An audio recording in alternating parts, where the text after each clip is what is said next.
Hi, my name is McLean, and welcome to another episode of Why Has This Disabled Person with Severely Limited Energy Given Themselves So Much Work to Do, and Can They Complete Everything by the Self-Imposed Deadline? Holiday Party Edition. If you saw my last video, you already know that I have been busy the last couple of weeks trying to make ornaments and cookies for most of my friends and family, but I am also determined to host my annual holiday party. This is a tradition that my husband and I started a few years ago and then had to stop for a few years while I was really sick and have now picked up again. Every year on or near the winter solstice, we host a solstice Yule board.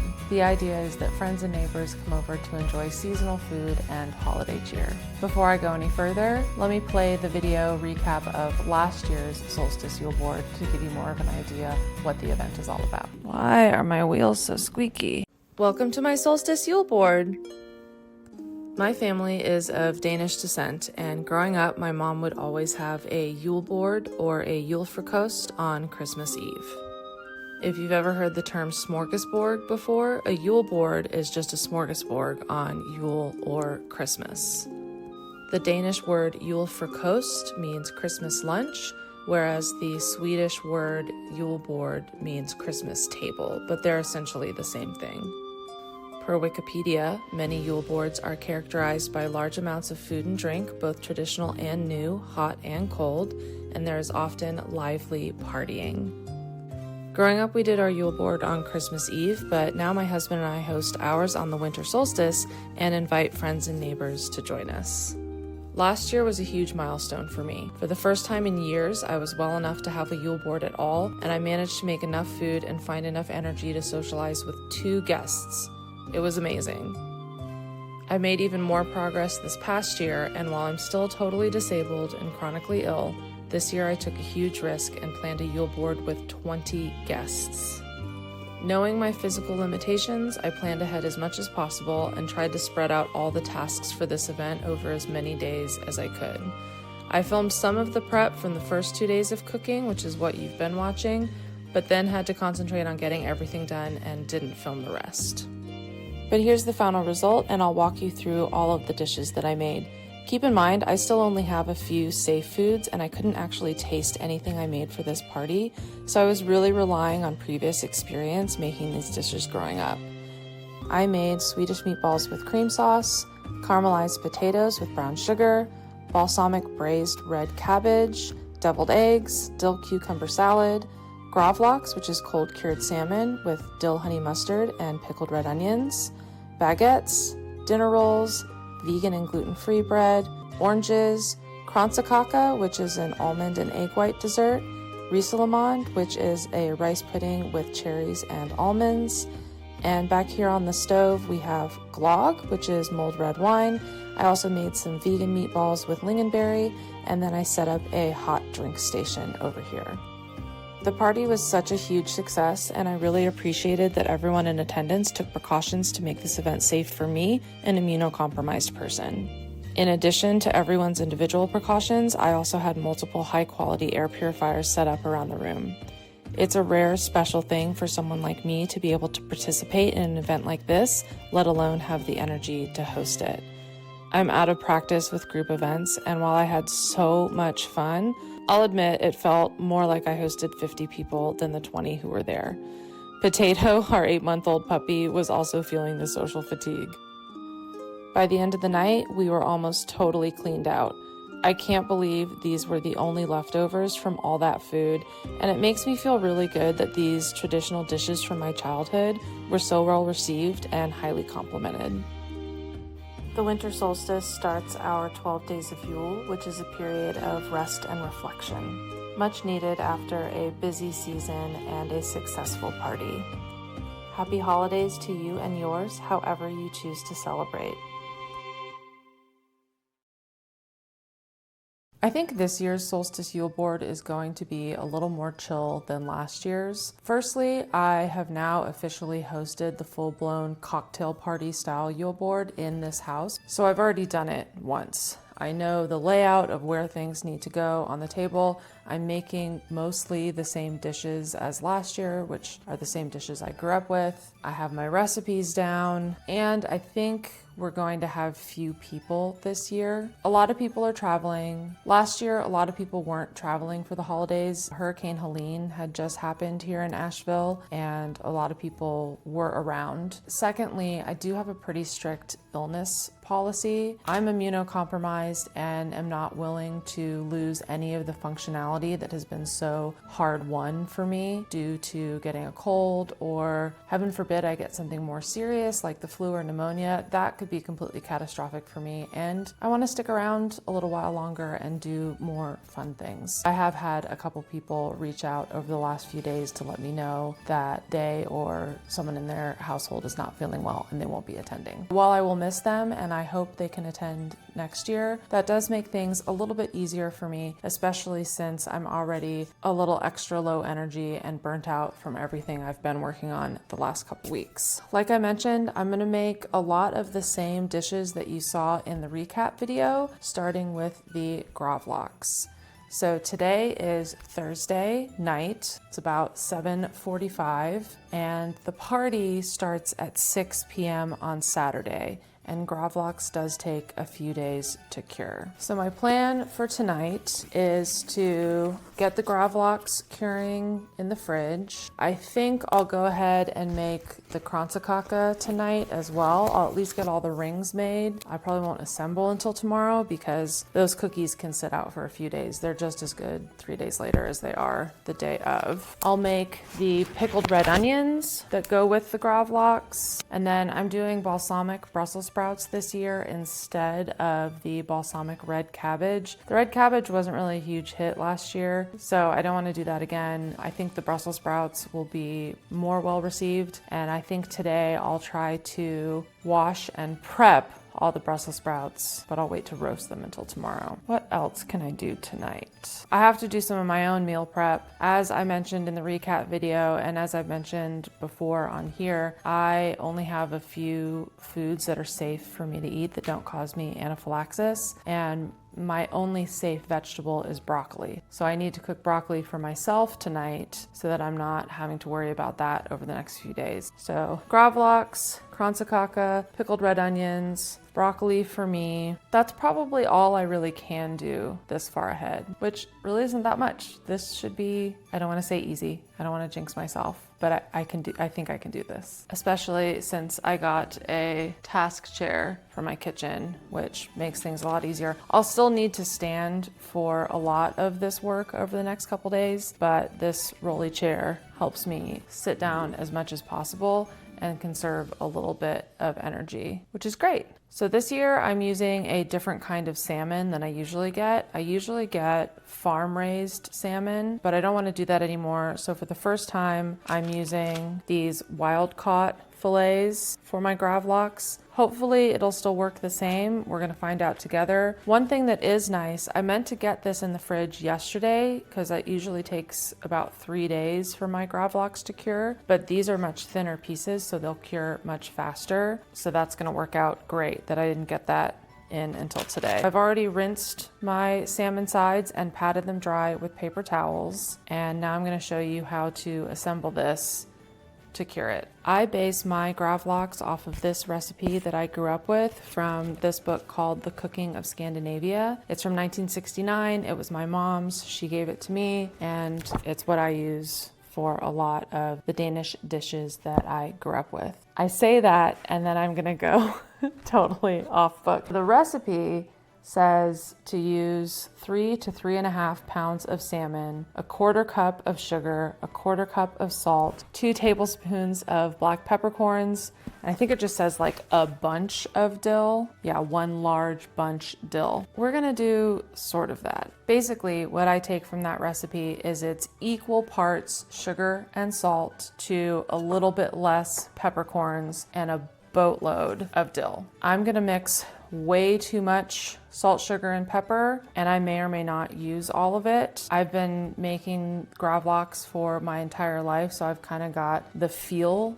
for what works and what doesn't. Although, again, I've never used this type of salmon before. Will it work? I have about 1.5 cups of unbleached cane sugar. That's just personal preference. Use whatever granulated sugar you want. I actually made Gravlax one year with coconut sugar, and it worked pretty well. I think the sugar needs to be granulated, but I think you can get away with a lot of different types of sugars. As far as salt goes, a lot of recipes will tell you just to use coarse salt. I actually prefer this like almost rock salt. This just comes from the pink Himalayan salt refill bottles that you can get at a lot of grocery stores. You also maybe could use rock salt that's meant for ice cream. I think I did that one year. And so it's also 1.5 cups of that. And then I have about 1 cup of black peppercorns. I have used pink peppercorns, mixed color peppercorns, white colored peppercorns. Again, I think this recipe is very forgiving. It's salt, sugar, pepper. If you aren't using rock salt and if you don't have peppercorns and only have ground pepper, just use less salt and less pepper. I'm just gently mixing this with my hands until it's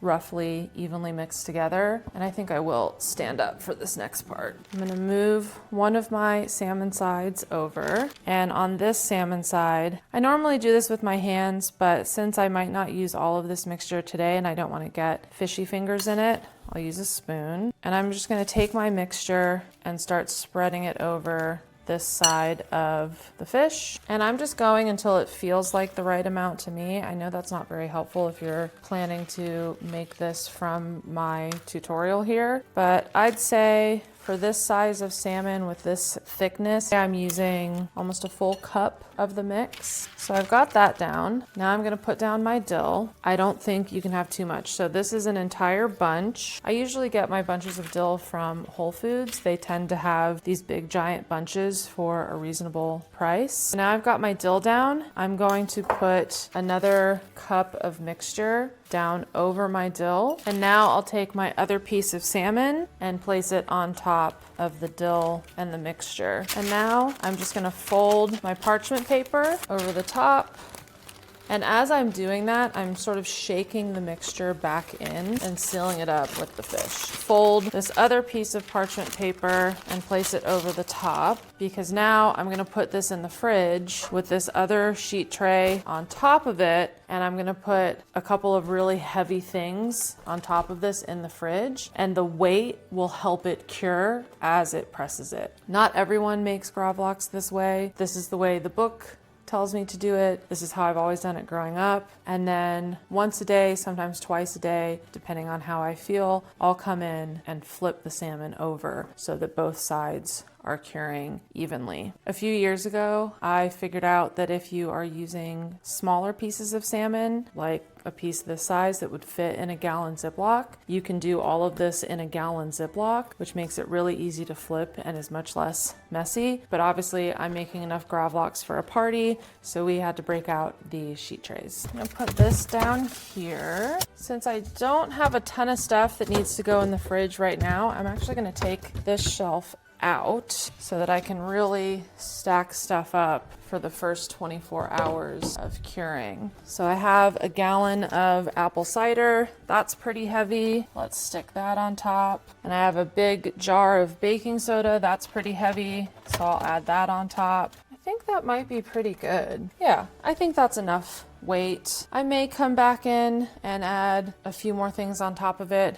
Growing up, we used to always use encyclopedias and cans of soup and vegetables and stuff, but I think that's good. I have a lot of my sugar, salt, and peppercorn mixture left over. In this house, I make Gravlax more than just during the winter holidays, so I can just stick this in a jar or a Ziploc and pull it out the next time I make Gravlax and have it ready to go. Now I need to make my pickled red onions, which are super easy. We're just gonna do a quick pickle since we'll be serving these in 2 days. And I will definitely be putting gloves back on for this because my skin reacts 2 onions. And I do have a mask nearby in case I need to throw a mask on if the fumes from the onions are too strong for me. Sometimes that happens, sometimes I'm okay. We'll see how it goes. I put this section on time lapse, but if you see me stopping and staring at the ceiling a couple times, that's because I was experiencing moderate anaphylaxis and I was trying to decide if I needed to get my mask, take emergency meds, or stop cutting onions. I made it through. You'll notice I am packing my jars really full. That's one of the secrets to this recipe, is really packing the jars as full as possible. Now I'm over at my stove and I'm going to add 2 cups of water to a saucepan, and then I'm going to add an equal amount of rice vinegar, so 2 more cups. And to the water and rice vinegar, I'll add about 1/3 cup of sugar and then about 2 tablespoons of salt. I'll whisk everything to combine it and let this come to a simmer. Right before it comes to a boil, I am going to turn the heat off. You could add a couple of garlic cloves or some peppercorns to this mixture, this brine at this point, if you wanted to. I like to keep my pickled red onions really simple, but you could absolutely doctor it up with other spices if you so choose. Can you hear that? I'll get my microphone closer to it. That means we're getting close, and I can see lots of little teeny tiny bubbles on the bottom. See those rapid tiny bubbles? That's where we want to stop. So I've just turned my heat off. I'm going to do a little more whisking. I'm using Redmond real salt, which has a lot of minerals in it, so I'm trying to disperse those minerals. Normally I would do this over the sink, but I think it's okay if I do it here. Pour this mixture into my measuring cup with the pour spout, and then I just need to fill my jars. I have them on a little paper plate in case anything spills. I'm filling all the way to the top, and then pop the lid on, and we'll do that for all 4. Now I just need to rinse these off under the faucet because the outside will be all sticky from any brine that spilled. And then I will stick them in the fridge until I'm ready to serve them. And over the next couple days, they'll start to change color and become more pink, which is really pretty. These will last in the fridge just like this for at least a couple weeks. I have definitely eaten quick pickled red onions that had been in the fridge for a few months and they were perfectly fine. You can also water bath can these, and then they are shelf stable and don't have to be refrigerated, and then they last for like a year. Okay, I took a little break, did some dishes, cleaned the kitchen, and now I'm back to do Kransekake. If you watched my last video, you saw me making a bunch of Kransekake cookies to send out as gifts this year. Tonight, I'm going to make the proper Kransekake, the ring cake that you saw in the video from last year. And I'm also going to make more cookies because I'm sending everyone who comes to the solstice Yule board home with a cookie box and a gingerbread ornament. When I was growing up watching my mom make Kransekake, there were 2 really challenging things about it. Number 1, at the time, if there was almond flour available at the grocery store, she didn't know about it. So she had to special order almond paste from like whatever the specialty grocery store in town was, and it was incredibly expensive and a little bit more difficult to work with. And secondly, to make the concentric rings, she literally would draw on parchment paper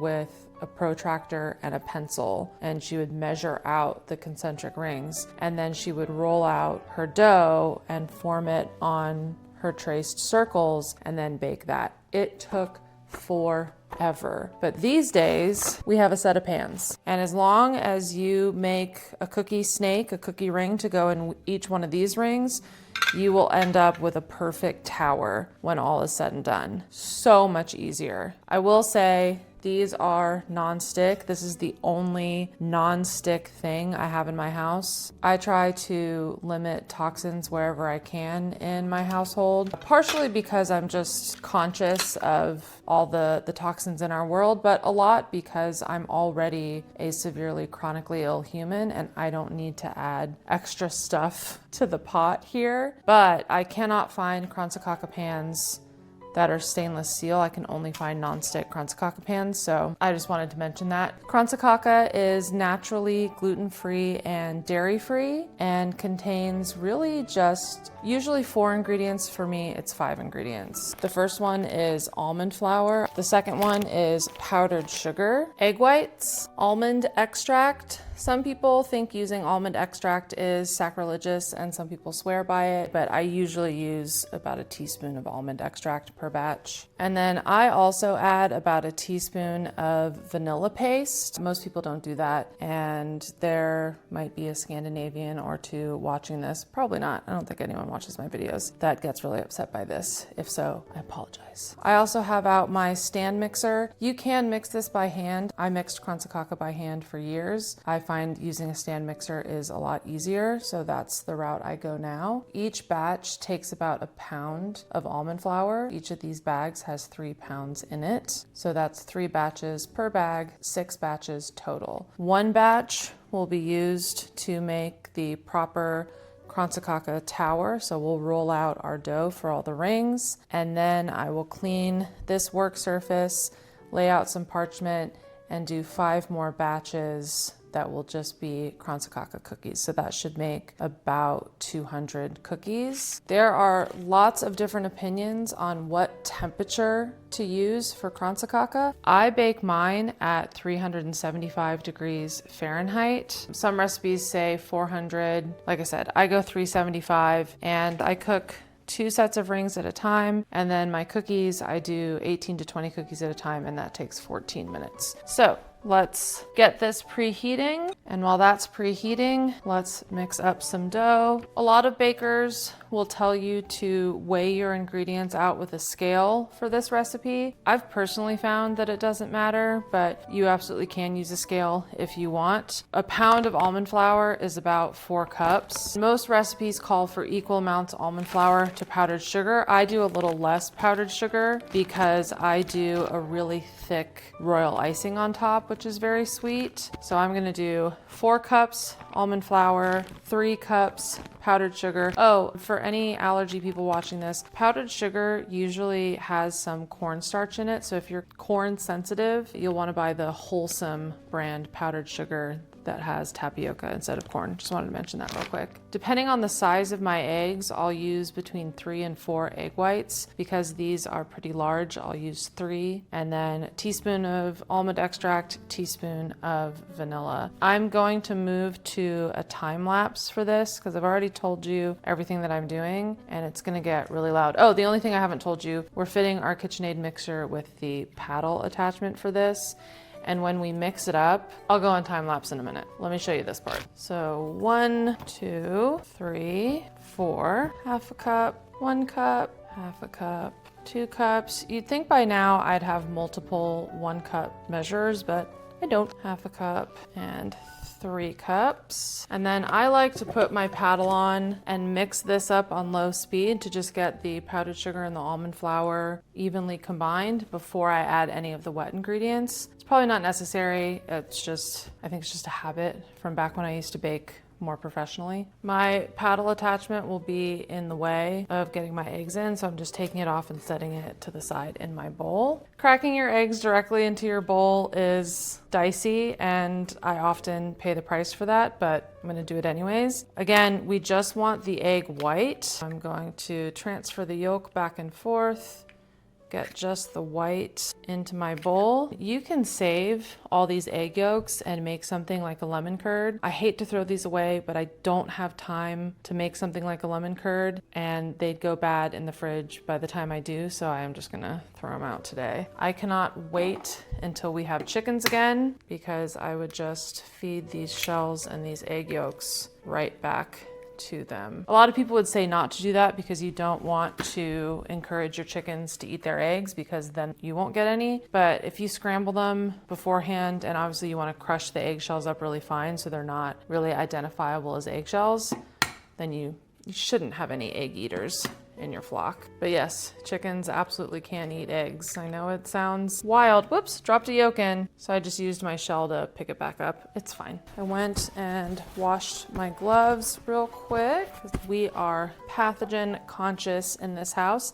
And now that my egg whites are in the bowl, I'm gonna pour my almond extract and my vanilla into the egg whites because that'll help it mix more evenly. I'm not measuring, just eyeballing about a teaspoon of that. I love that smell so much. And about a teaspoon of that, also a really good smell. I have become really sensitive to a lot of fragrances, but some natural ones I can still handle, and it makes me very happy because I love the smell of almond extract and vanilla. Now I'm gonna put my paddle attachment back on. I'm gonna say this before I turn it on because it's gonna be loud. I'm gonna start this on low speed, get things kind of mixed together and get that powdered sugar kind of mixed in so it doesn't just start flying out of the bowl. And then I'll turn the speed up higher and higher, and you'll see your dough will start to come together. And you don't want to over mix it, but you want to mix it enough to where the dough has come up off the sides of the bowl and up off the bottom. Everything's mixed together and it's kind of started to form a ball. And actually, let me move the camera and show you that on this first batch.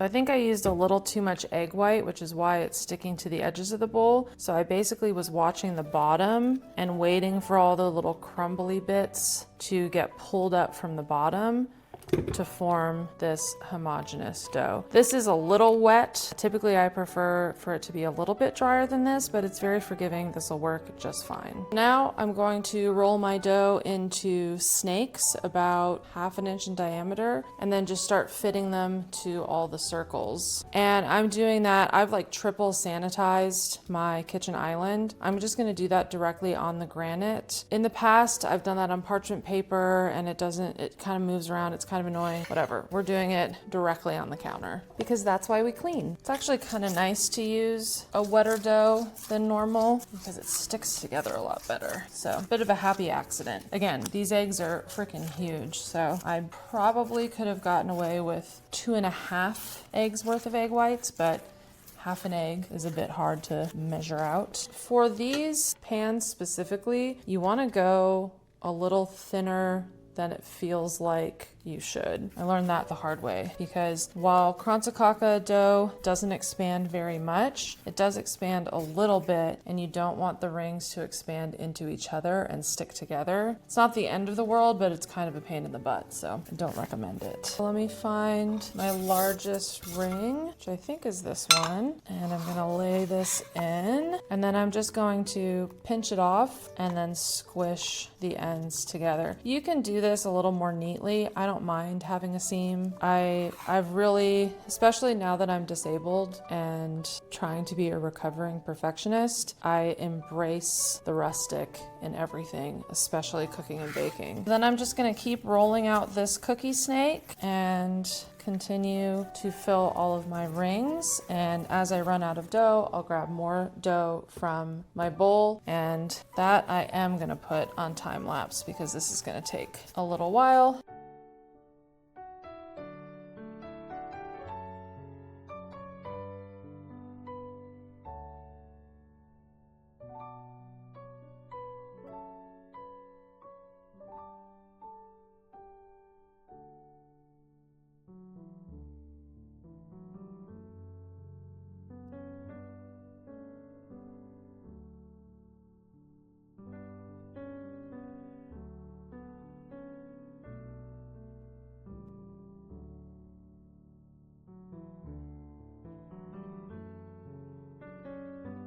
So because I accidentally turned my mixer on high and lost about 1/2 cup of my sugar and almond mixture, and because the last batch was way too wet with 3 egg whites, I only used 2. And let me show you what the bowl looks like because that's much better. You see how it's pulled off of the sides? That's kind of like the perfect texture. It's a little bit drier. I have my scale on, I have some parchment laid out, and now I just need to measure out 8-ounce balls, and then I'll put them on my parchment sheet. I'm sorry, I said 8 ounces, 0.8 ounces per ball. And then after I've done a whole batch measuring out the weight, I'll come back and roll them into balls, and then I'll bake them in batches of about 20 or so. And each batch makes about 40.8 ounce cookies, which look like this when they're done. So they're about 2 bites.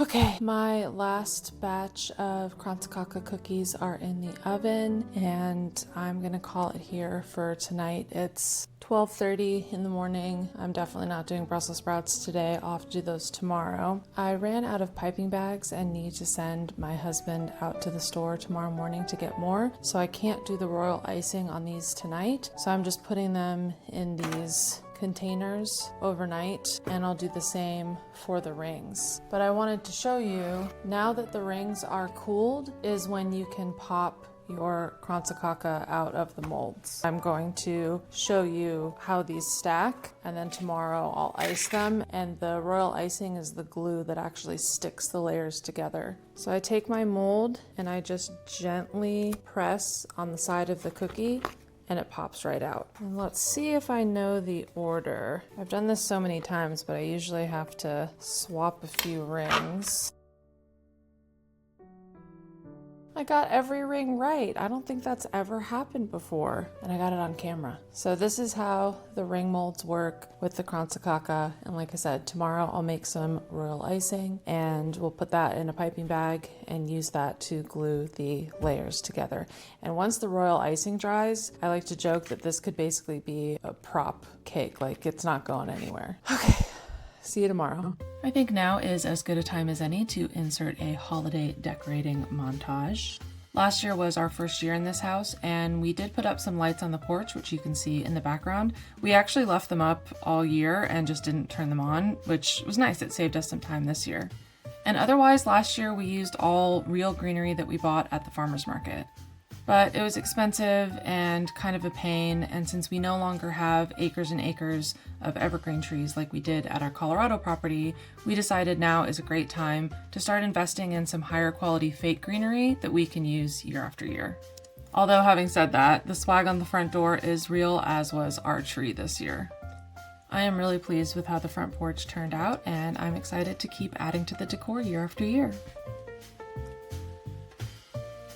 I also got into the paper chain trend this year, and I'm really glad I did. I'm actually going to keep these and keep reusing them every year, so even if the trend dies down, I'll still be putting up my paper chains because it takes a long time to make these. It took a lot of paper.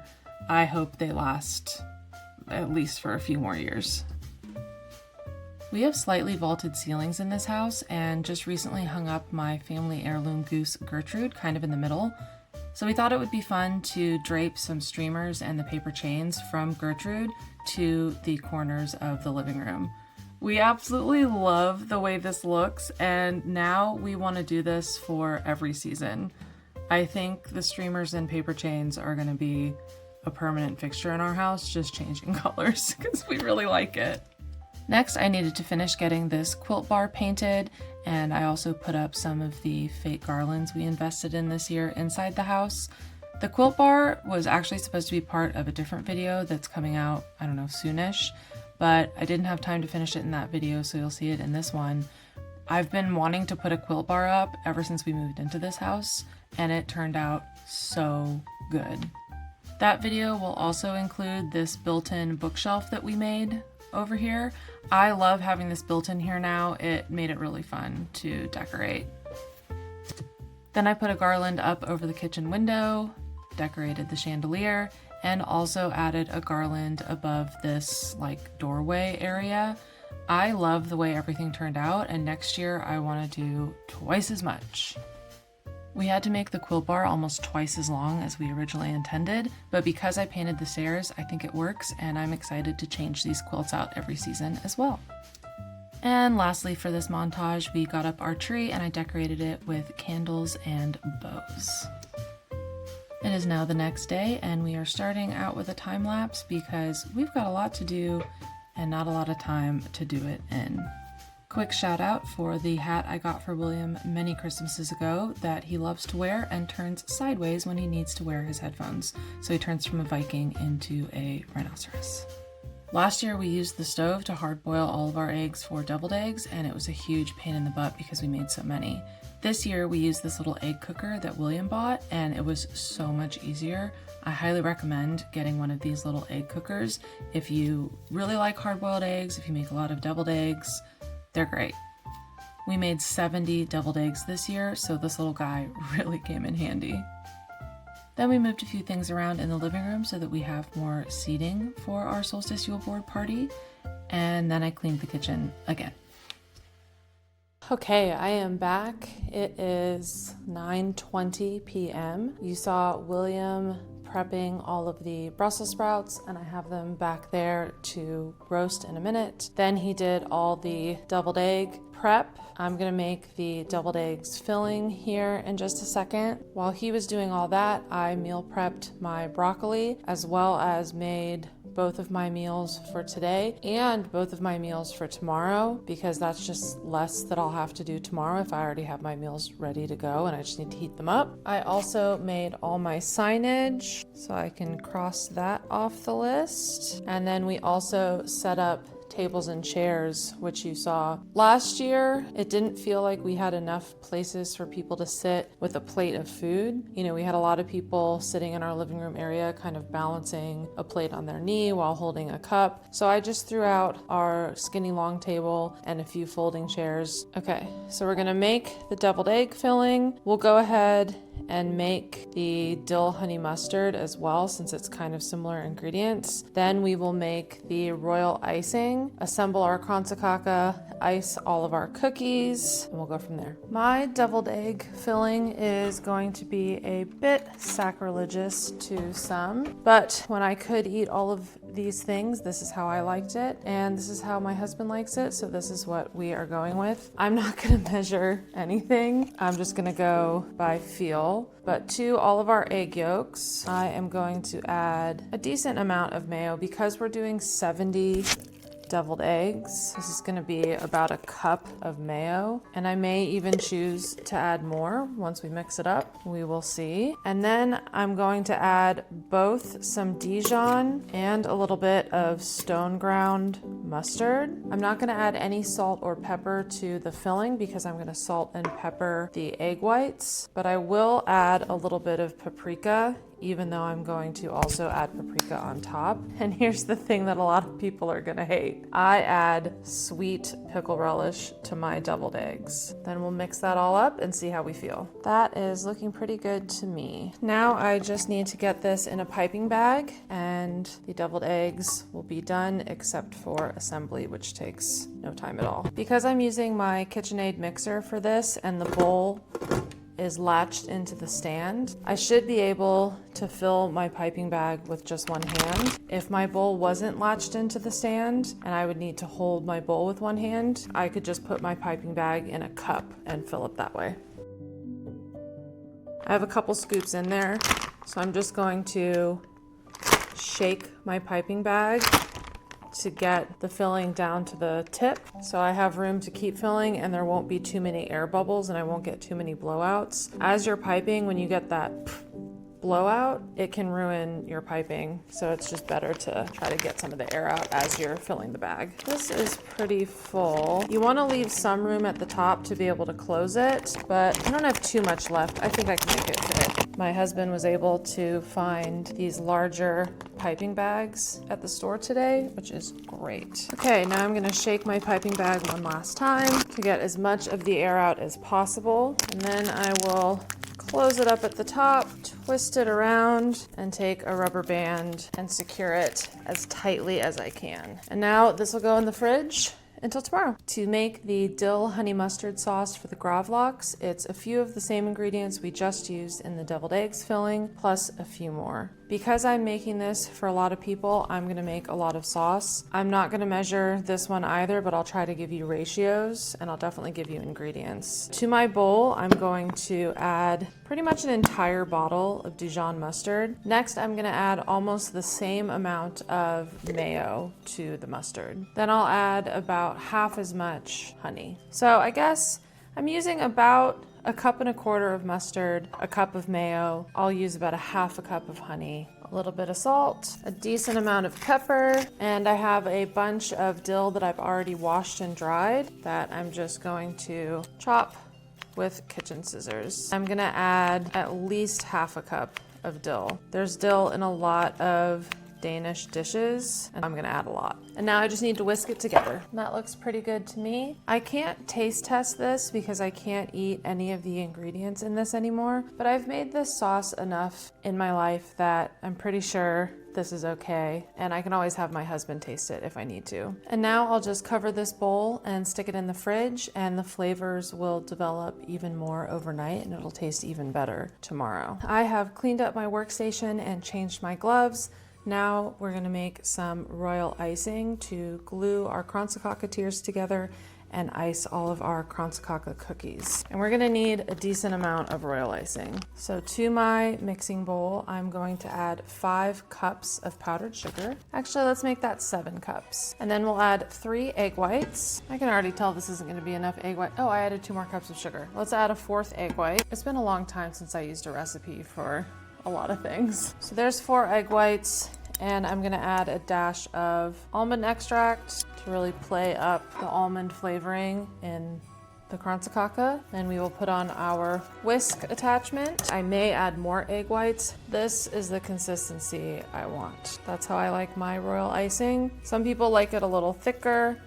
Some people like it a little thinner. It depends on what you're using it for. This is what works great for me for Kransekake, and I just kept beating it until it turned glossy white. I ended up using 9 egg whites, and these are pretty big eggs. So it was 7 cups of sugar, 9 egg whites for me to get the right consistency. Like I said, I haven't used a recipe for royal icing in quite a few years, so I can't remember what the official ratios are supposed to be. And let me put my almond extract and 1 lone egg away, and then we'll fill our piping bags and do the Kransekake. Royal icing's pretty heavy, but I'm still gonna shake my piping bag. It's just a habit for me. Get any bubbles out, and then grab a rubber band and secure the top. That was most of my icing. So before I fill my second bag, I'm gonna use this whole bag up and see where I'm at, because I might not need to fill my second bag. You could fit your bag with a piping tip. I like the rustic look of just snipping off the tip of the bag. So that's what I did. And then again, clean work surface. I'm going to set my rings out, and I'll assemble those first few, and then I'll do the rest. So the first thing I'm gonna do is put a little bit of royal icing down on my plate, and that will glue my bottom tier to the plate. And then I'm just gonna come in with like a loop-de-loop pattern that you'll be able to see better as I get to higher tiers. I guess you could also call this a scallop pattern. I've cut a pretty big hole in the end of my piping bag because I want really fat lines of royal icing. That's totally up to you. If you want thinner, more like filigree lines, just use a smaller pastry tip or cut the tip of your bag smaller. Now I'm just going around on my second layer, and because I made my royal icing a little bit runny, this scallop pattern isn't gonna stay intact. It's gonna run down each layer, and each layer will kind of blend into each other. If you wanted to use maybe 1 or 2 less egg whites, you could have a stiffer royal icing, and then it would stay exactly where you put it. And that's how you'll get the really pretty filigree designs that you'll see on some Kransekakes on the internet. Now I'm just gonna keep going around and do this to all my layers.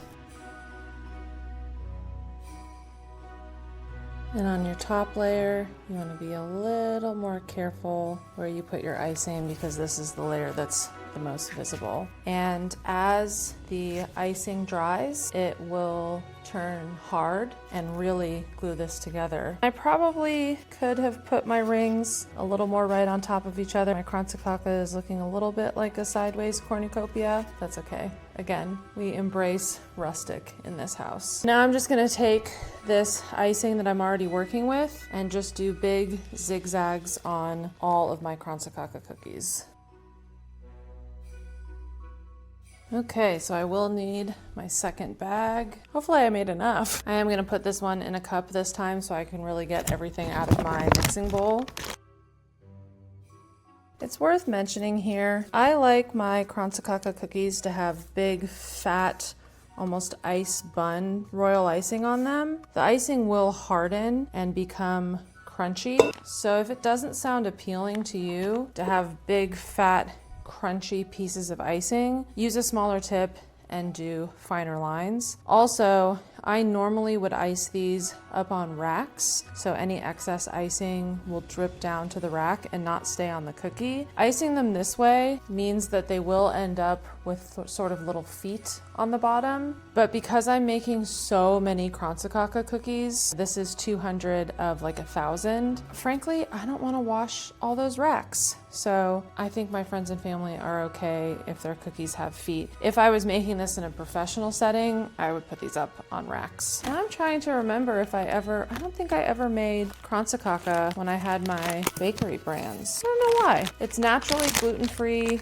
and dairy-free, and that's something that I specialize in. Anyways, all my friends and family get to eat it now, and they love it. And I highly recommend that you make some for yourself. If you are at all into almondy things like marzipan flavors, amaretto flavors, if you like amaretti cookies, you'll love these. Let me get this cleaned up. And then while the royal icing on the cookies is drying and setting enough that I can put them in bags, I'm going to show you how I make honey balsamic roasted Brussels sprouts and caramelized potatoes. So let's do the Brussels sprouts first. So first I'm gonna whip up a little glaze for them, and that's just gonna be balsamic vinegar, honey, and garlic. Looking at how many Brussels sprouts I have, I want enough glaze that I can fully cover the Brussels sprouts and they'll be fully flavored and seasoned, but not too much that's going to make them soggy, because I still want them to get crispy and brown and caramelized and, you know, Maillard-y whatever. So I think I'll start with about a cup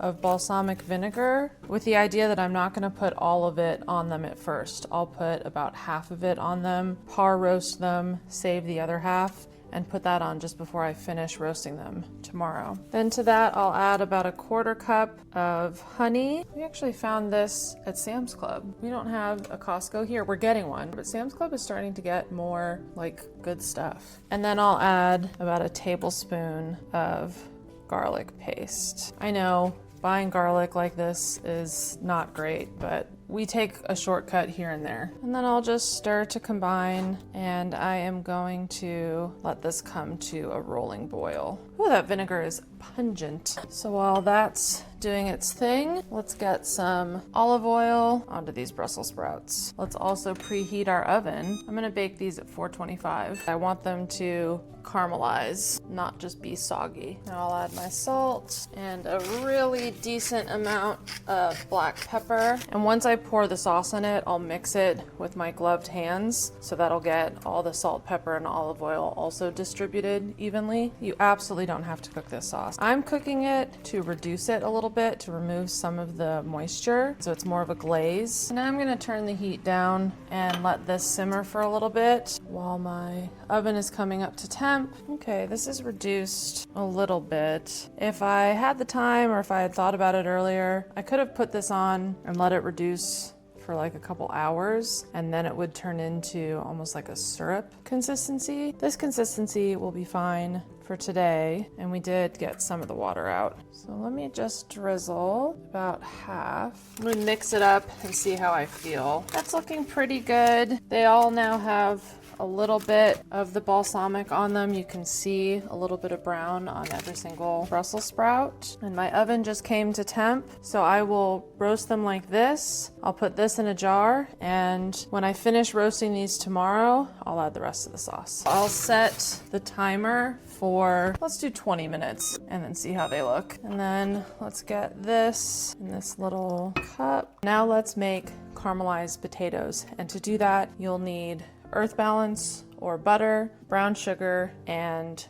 potatoes. I'm using canned sliced white potatoes, or sliced new potatoes, they're sometimes called. You absolutely can use potatoes that you get from the produce department at the grocery store, and my family actually did that one year so that I could eat this dish. This is one of my favorite dishes growing up. I can eat Earth Balance, I can eat a little bit of brown sugar. Sadly, I can no longer eat potatoes at all, so I'm back to making it with the canned potatoes because that's what's nostalgic in my family. I've always used Earth Balance to make my caramelized potatoes because I've always been lactose intolerant. The original recipe calls for butter, and butter does make a more true caramel. So the way I make my caramelized potatoes is a little less authentic because I'm using margarine. The first thing I'm gonna do is get about a 1/4 cup of margarine in my pan. While that's melting, I'm getting ready to do my brown sugar. And then right before it's almost melted, I'm gonna add about 2 cups of brown sugar. It's a lot of brown sugar, and I know this recipe is gonna sound absolutely wild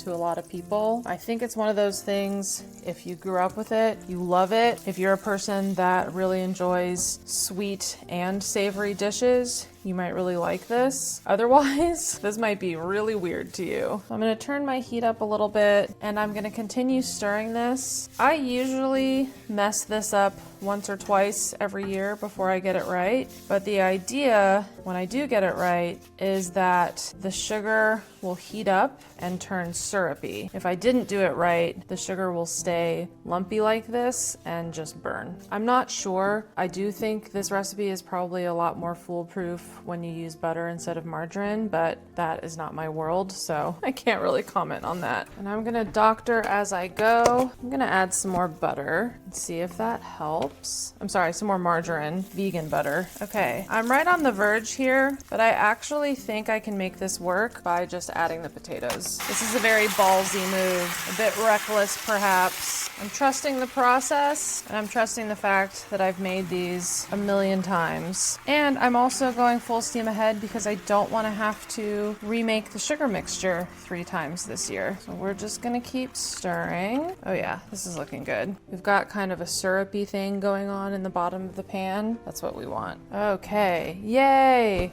This is looking correct. So this is where I start to add even more sugar. I know, it's crazy. This is a polarizing recipe, but it's one of my favorites. Sorry if it's kind of a pain that I keep giving you recipes with no measurements.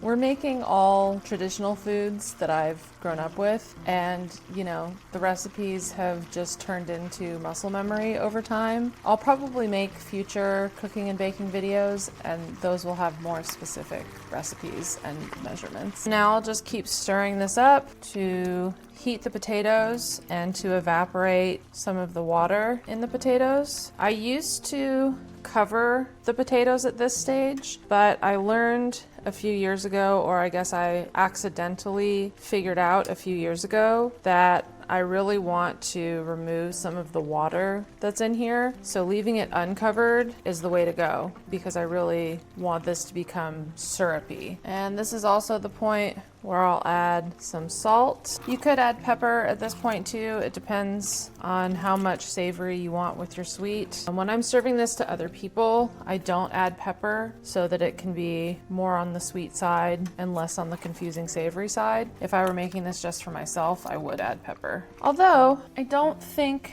the original recipe calls for pepper. Let's look it up. So here is the original recipe for caramelized potatoes. You can see my mom has this page marked. And if we look over here, it says new potatoes, sugar, not brown sugar, just regular sugar. And okay, only half a cup of sugar and then an entire stick of butter. And let's see, 24 small potatoes. And I would guess that's maybe 2 to 3 pounds. And you can see in the picture, there's no way that's only half a cup of sugar. Maybe it is. Anyways, oh, and again, that's from the Cooking of Scandinavia from 1969. So maybe not original recipe, but original recipe in my world, in my life. But this is how we've always made it. And I know I've already said this twice, but again, I think because I can't use real butter, I think that changes things. And maybe at some point my mom decided brown sugar tasted better than white sugar. Who knows? Maybe next year I'll try making the original recipe and see what the difference is and see what people at the Solstice Julebord think and if they prefer this version or the original. I am going to let my caramelized potatoes continue reducing and becoming less watery. My Brussels sprouts have about 3 minutes left, and then I will pull those, let them cool down, and then get them in a glass container to go in the fridge until tomorrow. What else is even on my list? Caramelized potatoes, roast Brussels sprouts. Wow. All I have left to do tonight is to mock up the food placement, steam my dress, and shower, besides a few things that are related to this stuff. Let me transfer these onto new pieces of parchment back here because the tops are dry, but the feet are not. And then I can completely clean this work surface and mock up the food placement. Okay, everything is cleaned up. My island is completely clear. Now I just need to get all the dishes in place so that tomorrow it's easier to know where all the food goes and that everything fits. I'll start with my warming mat. This thing is awesome. It keeps dishes hot, but then it rolls up and stores much smaller. I'm gonna switch things around a little bit from last year. And I'm gonna do the warm on this side and the cold on this side. I need to get out my big booze block cutting board for the salmon. And I think I'll give that pride of place in the middle. And should I keep it this way or turn it this way? Let's get things out and then we can move stuff around. You know what? I told myself after last year's party that I needed to get a few more covered dishes, and then I didn't. Someone remind me, I need a few more covered dishes. Like if this had a lid, it'd be perfect. Normally I wouldn't want to put a pot on the buffet table, but I need things with lids, so we're gonna make it work.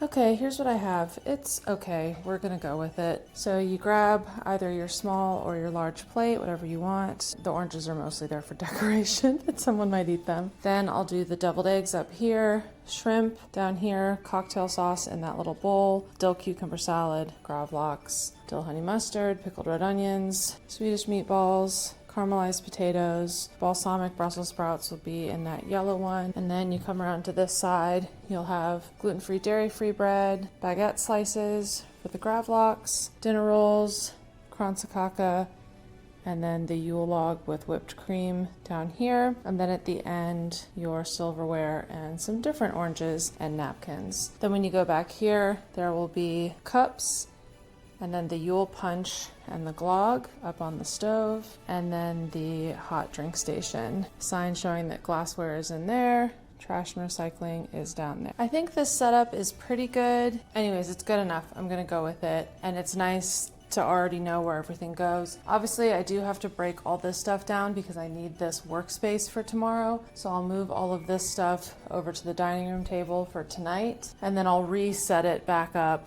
at like 5:30. People are supposed to arrive at 6. Okay, time check. It is 12:55 in the morning. I still need to steam my dress and shower. Where's my list? Yep, we got everything done that was on the list for today. Plus, I actually did 2 loads of laundry, and not on my list, but I already mentioned it to you. I cooked all my food for today, all my broccoli for the week, and both of my meals for tomorrow. So tomorrow I don't have to waste any time cooking for myself. I can just reheat. I think tomorrow's tasks are gonna take about 2 hours, and I really wanna try to have everything done by 5. Last year, I was still cooking and I had a big mess when people started showing up at 6, and it was not the vibe. So this year, I'm really determined to be completely done by the time people start showing up. So that means I need to be functional, already have my makeup on, maybe even already have my dress on by 3. Okay, let's see what happens. It is Saturday afternoon. It's about 3:20, so I'm pretty much on time. Got my dress on, makeup and hair is done. Let's look at our list. So by about 5 p.m., I need to assemble the deviled eggs, peel and slice the cucumbers, make the cucumber salad, roast meatballs, make the cream sauce for the meatballs, bake and slice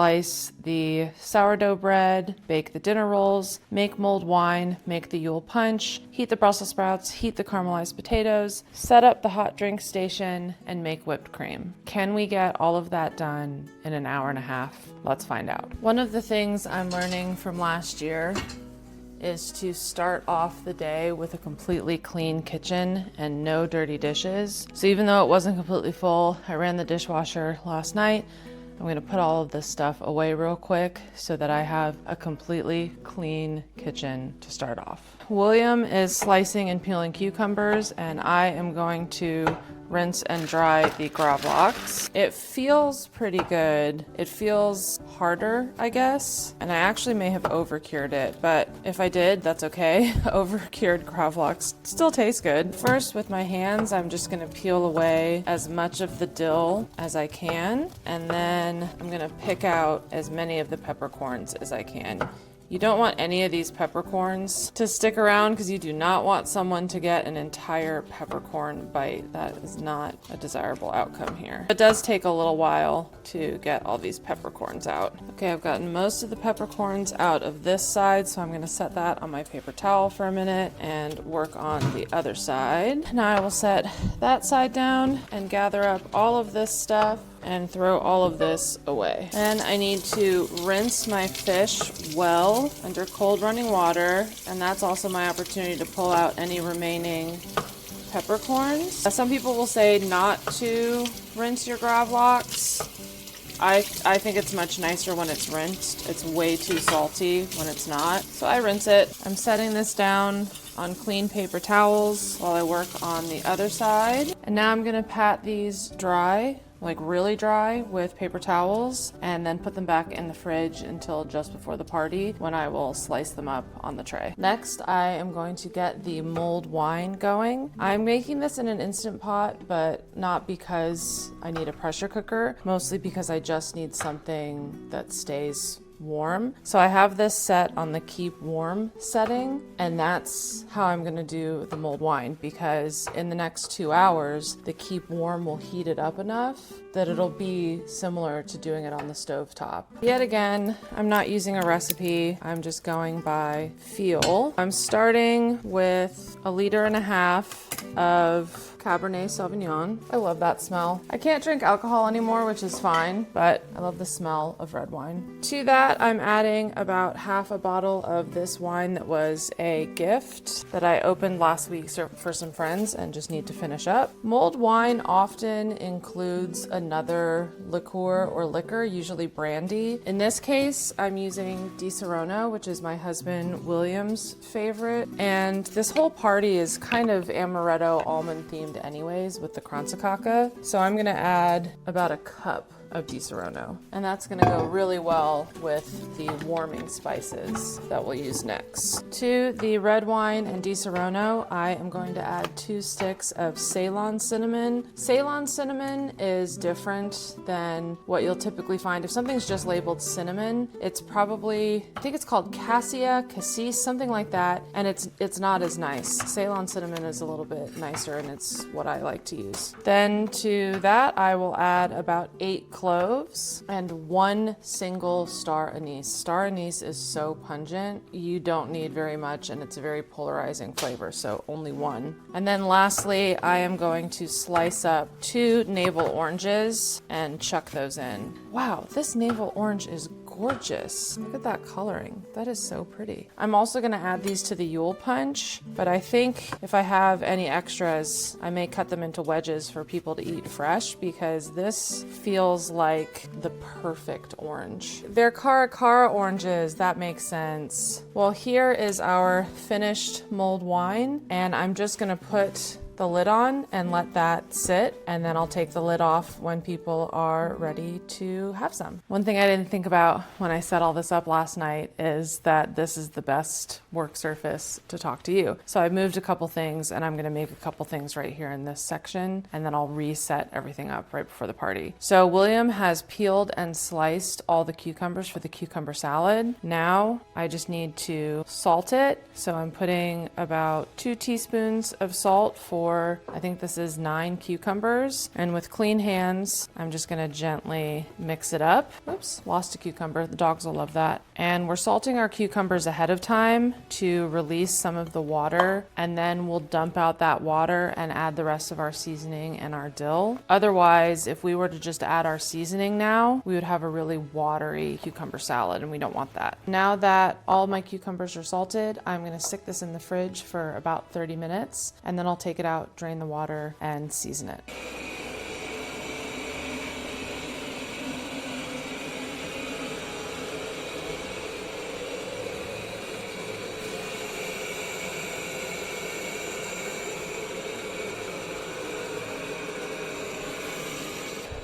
Hopefully the audio is okay. I do have my robot vacuum going in the background. But next we are going to make our cream sauce for our Swedish meatballs. I just use the mix from IKEA. This gets rave reviews every time I make it, and it's really easy, so I'm going with it again. Turn my burner on, and then to my pot, I'm adding 4 cups of water. The packet says to add 1.25 cups of water for each packet. I'm doing a little bit less than that because that's what worked really well for me last year.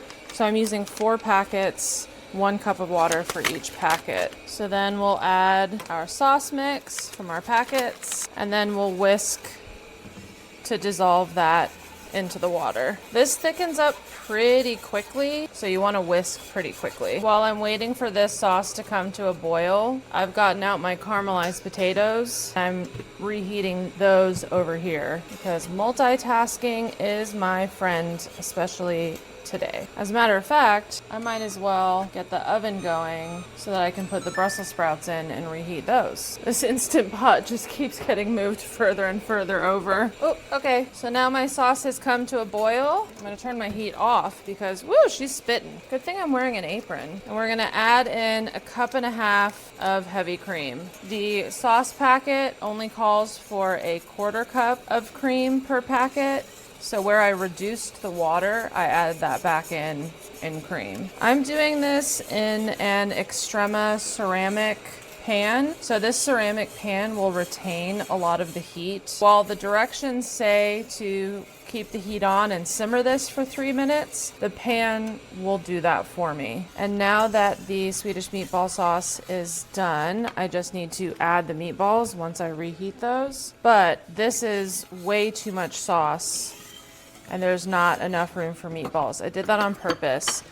I'm going to remove at least 1 cup of sauce, however much I can fit in this Tupperware. And that means over the course of the night, as the sauce evaporates, I can add more. So the people who show up at 10 p.m. have just as saucy meatballs as the people who came right at 6. See what I'm talking about? How this pan really retains heat? It's okay. This sauce can just keep cooking, and I'll just keep stirring it. Now let me get my Brussels sprouts back on this tray, and we'll get these finished cooking. I'm gonna move this pan over to my warming tray, but I am actually gonna put it on a trivet for about half an hour because I think the bottom is a little too hot for the silicone of the warming tray, and I don't want to melt it. And then I will transfer some of my caramelized potatoes into this smaller pot and put more brown sugar on top. I know these look kind of beige and boring. Like I said, I grew up with them, so it's a really nostalgic dish for me, but they kind of have a similar vibe to like caramel popcorn. Will we be able to fit all of these potatoes in here? That would be great because then I can wash this pan. So I'm just gonna top these with a little more brown sugar and a little more salt, and now those can just sit on the warming tray. Okay, it is 5 p.m. so I can finally do all of the things I've been waiting on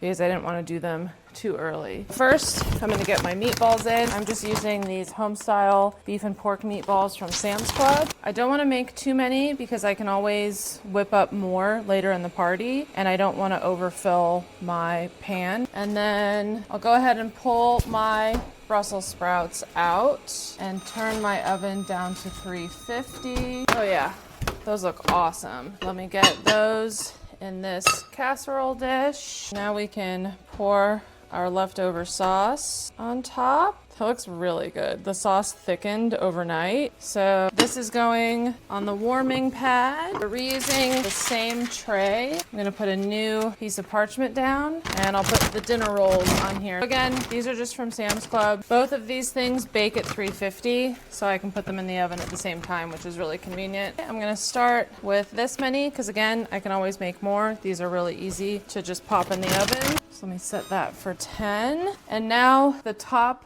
of my stove is going to be the drink station. Well, it's a little warm, but it should be okay because we're putting a big piece of wood on top of it. I had a local guy custom make this noodle board for me. I'm going to move the mulled wine over to this side, plug it in back here, and then once I turn my oven off, I'll set up the Yule punch and show that to you. I'm gonna do everything else pretty fast, but I'll try to explain as I go. Let's finish the cucumber salad real quick. While I'm doing that, I'm also getting out deviled eggs filling. Let's make your salad. More washed dill for garnish. Honey mustard. William, can you set out deviled egg bottoms on that tray, as many as will fit and look nice? And for the cucumber salad, I'm gonna drain the excess water off real quick in the sink to get these evenly seasoned because I don't want to dirty a larger bowl, and these have pretty much filled this bowl. I'm gonna use a shortcut of Ziplocs. I try not to use very much plastic, but we're gonna take the shortcut. They're only gonna be in there for a quick second. And with clean hands, I'm just gonna get as many cucumbers. Oops, let me cover my salt so I don't accidentally get a cucumber in my salt. I'm gonna put about half the cucumbers in the first bag and the other half in the second bag. And now to each bag, I'm gonna add a bunch of dill. I'm just cutting this with kitchen shears. And like with the dill honey mustard last night, we like dill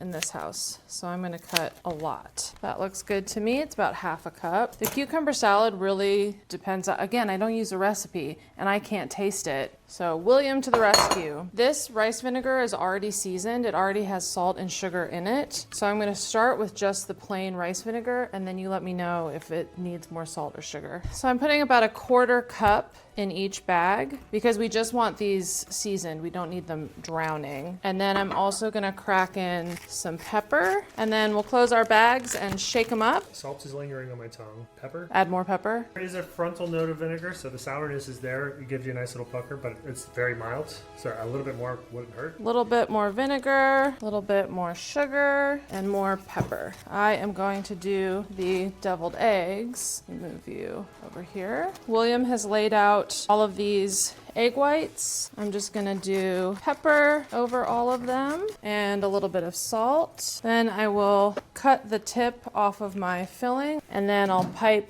the filling in the middle. And I want these pretty full. An underfilled deviled egg is kind of a bummer. And now I'll throw this back in the fridge for later when I make another batch as people eat that batch of eggs. Let me do the honey mustard. That's easy. I just literally need to pour it in. Pickled red onions are also easy. You just need to dump a jar. See how they've turned pink? Isn't that pretty? So I just need to dump that in. Oh my gosh, I have to make whipped cream. Okay, I'm just pouring about 2 cups of whipped cream into my stand mixer. Gonna get that going. Once it gets to soft peaks, I'm gonna start adding my powdered sugar. That's it. You can add almond extract or vanilla. You can add flavorings to this. Tonight, I'm just keeping it simple. I'm just plopping this in this bowl back here, and people can add this to a slice of the pre-made Yule log cake that we bought, or they could add it to their Yule punch. That might be kind of fun. Almost let the dinner rolls go too far, but I think that'll work. Okay,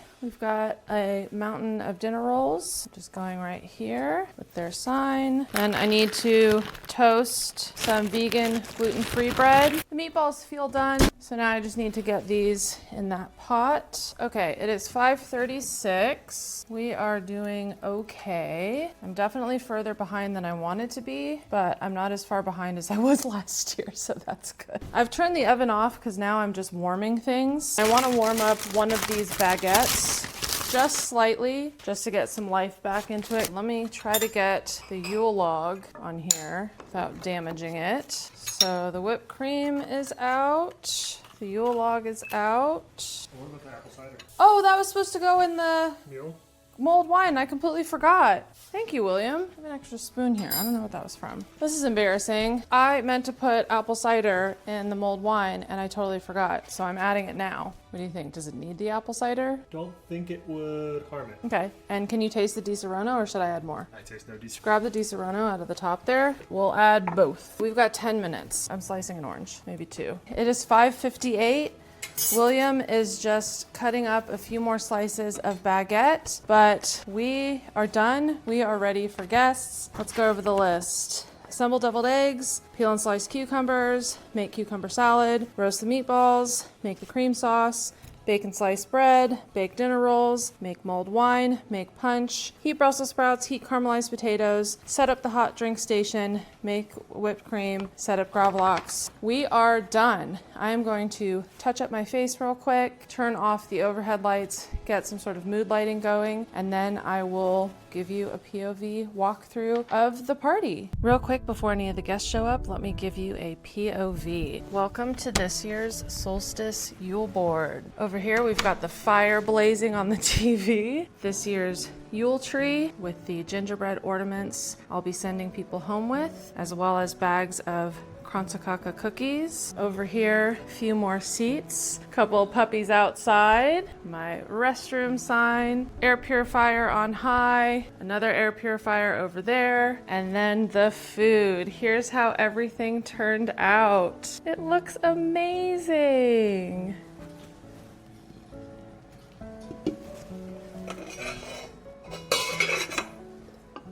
I can't believe William and I pulled this off. Oh my gosh, it looks so good. And then back here we have all the drinks, the Yule punch, the mulled wine, and our hot drink station.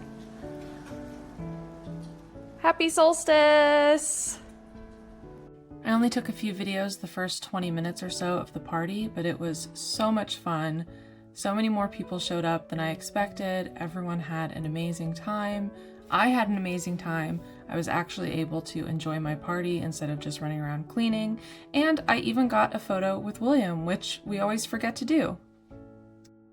It is 11:30 p.m. The last guest just left, and I am almost completely cleaned out of food. The party was a huge success, and my cup is so full. I'm gonna clean up as much as I can tonight, that I have less work to do tomorrow. And yeah, then I'm gonna take the next 2 weeks and rest.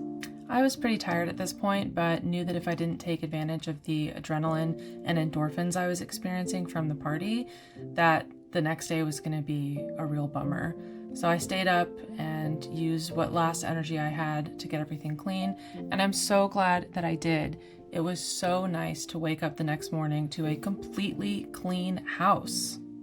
It is about 1:15 in the morning. My entire house is totally cleaned up from the party. I only have a little stack of plates that didn't fit in the dishwasher that I'll put in tomorrow, but they're already rinsed. There's no food on them or anything. And this is all we have left from all that food. So not surprisingly, the oranges are left over. I kind of knew they would be. We bought a giant bag of these, so I'll just find something to make with these. And then 4 mandarin oranges left, so these were a big hit. We made 70 deviled eggs, and we have about a dozen left. We have some dill honey mustard, maybe 3/4 of a cup of cucumbers, maybe a cup of Brussels sprouts, half a Kransekake, and the other baguette. That's it. And now I am finally going to sit down and heat up my food, eat something, and then head to bed.